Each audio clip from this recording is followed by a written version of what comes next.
Hello! We just wanted to say a final hello as we finish off our series on the amazing Richard Foster celebration of discipline. It's been incredible to journey through this with you. It's been incredible as a team for us, but also individually.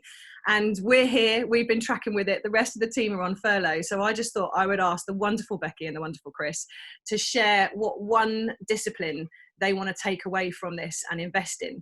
And I've been mulling over this question with different people I've chatted to through COVID-19. It was this question of what do we want to be walking out through this season? And by that, what I mean is not just talking the talk, but really walking out, following Jesus, new practices, new leadership, both through COVID-19, but also out the other side of this season with whatever that will look like.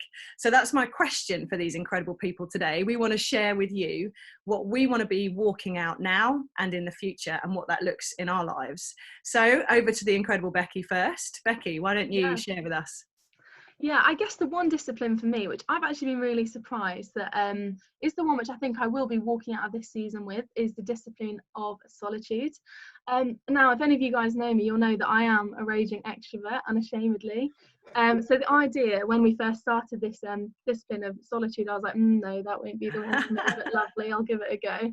But I was actually really surprised how much I have really enjoyed that. And it's so what that's looked like for me is being really intentional, despite the fact we're in lockdown and perhaps in forced solitude, of what that looks like. It's going out for a walk, leaving the phone at home, leaving the podcast and music that I'd usually listen to during a walk at home, and just being like, Lord, I am here. I want to be with you in this time, in this solitude space or quiet space, whatever you want to call it, and just like become to know more intimately what it is to know you and to hear your still small voice in my life. Now, perhaps some would say I have a slight advantage that I am lockdowning with the parents in the Cotswolds, so the walk is perhaps slightly more beautiful than the Watford that I'd usually frequent. But I just think it's been a really great time for me just to run with it. Solitude is probably the bigger hurdle for me rather than the location. So yeah, I'm definitely gonna grab that and be taking it on to the next season. And Chris, give us your wisdom. What's the one thing for you? For me, it's going right back to the start of the book and looking at the discipline of meditation. So finding that space in the busyness of a house where we have myself and my wife have an 8-year-old, 6-year-old and a 3-year-old. They like to get up early.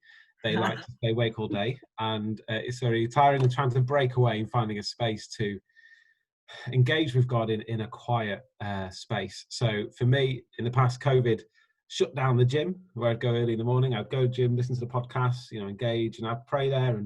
And what having that shut and then trying to find a space again, that half an hour, the 30 minutes of exercise in the day, meant me going for a run and finding a spot where I could start to practice that kind of stillness. And it was on the video I did for Simplicity, the little spot.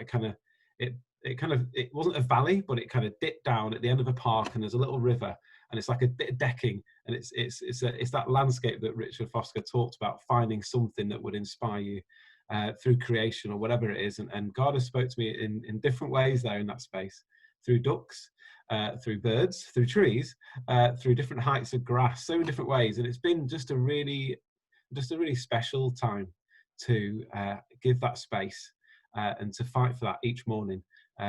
Just to be intentional. Even this morning, I was on a cycle and I nearly went past it, and I felt, I'll go home. I haven't got time for that. But for me, it was about, no, I have got time for this, and that just sets you up for the day. So that for me, COVID pushed me into that, and that's what I'll be running out with at the other end. That's brilliant. So yes. I'm hearing from both of you that there's actually been quite a choice and a fight in some ways, Becky, to go against your extrovert tendencies and to be on the phone and to be engaging with those people, to actually say, no, I'm gonna fight for solitude. And also for you, Chris, you haven't said it, but I'm going to say it for you. I know you have got 3 kids who get up early, so that choice to do meditation on your run and to have stillness on your run may sometimes look like 5:30 in the morning because you've had to fight for it.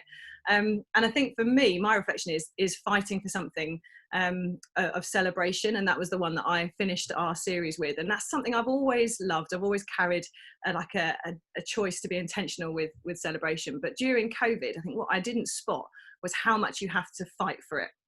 And I'd just done the week of journeying through that part of the book, just done the video and the blog. And then a couple of days later, it was Jessie, my daughter's birthday. And, you know, we did all the birthday things, but I think the context required more effort, more fight to celebrate on that day, even more so than we normally would. And I didn't spot that coming. And the day just started for us to just feel a little bit flat. And I think what I realized through that was when the pressure's on, when the busyness kicks in, or when you're particularly tired, or even, for instance, for COVID, it's lasted a long time, you have to fight that even more to celebrate, because it starts to wane, it starts to just get missed. So for me, I think during COVID, I want to continue to fight to celebrate, to continue to do the stuff I maybe thought I'd do at the very beginning and started to do at the beginning. I need to do it now as the journey's been going on. But also, once we lead out of this season into whatever it holds, it's that whole thing of celebration being like the fuel for all the other disciplines that Richard Foster talks about. I want to hold on to the joy of celebration and what that does to sort of spur me on with some of the other stuff like meditation and solitude that you've talked about.